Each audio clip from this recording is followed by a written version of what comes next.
पिता पुत्र पवित्र आत्मा के नाम पर आमेन।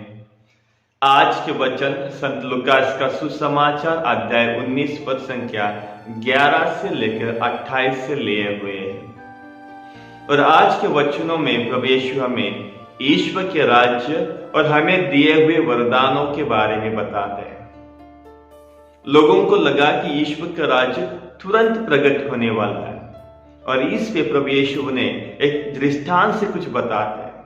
अगर ईश्वर के राज्य का अनुभव करना है तो सबसे पहले हमें दिए हुए वरदानों को हमें इस्तेमाल करना है ईश्वर के राज्य को अनुभव करने के लिए। ईश्वर ने हर एक व्यक्ति को कुछ ना कुछ वरदान दिया है और उस वरदानों से हमें ईश्वर के राज्य को प्रकट करना है। उस वरदानों से अपने जीवन में ईश्वर के राज्य को फैलाना है।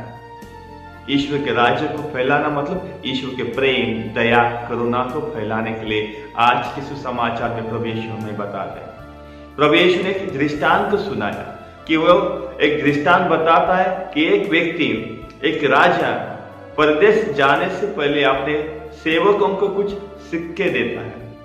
उसने एक को 10 सिक्के दिए थे, एक को 5 और एक को 1। और जिसे 10 दिया था वो जब राजा आता है तो 10 के उसको और 10 करके ज्यादा देता है। और उसी तरह से दूसरे ने भी वैसा ही किया, उसे 5 सिक्के मिले थे, वो 5 के 10 देता है। लेकिन आखिरी वाला जो सेवक होता है वो राजा का जो सिक्का होता है उसे वो छुपा के रखता है, अपने वरदान को वो छुपा के रखता है।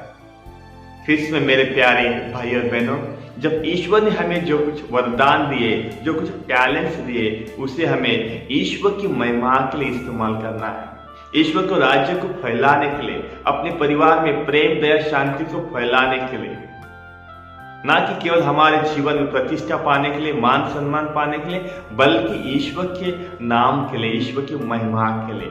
और इसलिए आज के सुसमाचार में हम देखते सुनते, जिससे ज्यादा दिया है उसे ज्यादा मिलने वाला है। और प्रभु यीशु ने कहा कि ईश्वर का राज्य आपके बीच में, संत लूकास का सुसमाचार अध्याय 17 पद संख्या 21 में हम लोग सुनते हैं। आज हमें जो हमारे बीच में, जो ईश्वर ने हमें जो वरदान दिए, ईश्वर ने जो दान हमें दिए, जो गिफ्ट दिया है, टैलेंट्स दिए, उसे हमें ईश्वर के राज्य को फैलाने के लिए इस्तेमाल करना है। नहीं तो हमारे जो भी वरदान हमें मिले उसका हिसाब किताब हमें ईश्वर को देना है। ख्रिस्त में मेरे प्यारे भाई और बहनों, संत मत्ती का सुसमाचार अध्याय 12 पद संख्या 48 में हम लोग सुनते हैं, जिसे ज्यादा दिया है उसे ज्यादा अपेक्षा किया जाएगा। जिसे ईश्वर ने दिया है ज्यादा आश और कृपा दानों से, आज हमें ईश्वर वही मांगने वाले, जब वो प्रभु यीशु आएगा, जब प्रभु यीशु का आगमन होगा तो वो हमारा हिसाब किताब करेगा। और इसीलिए ईश्वर ने जो वरदान हमें दिए हैं उसे अच्छी तरह से इस्तेमाल करते हुए अपने परिवार में प्रेम, दया, शांति को फैलाने के लिए, अपने परिवार में, अपने समाज में ईश्वर को राज को फैलाने के लिए प्रभु यीशु आज हमें कहते हैं।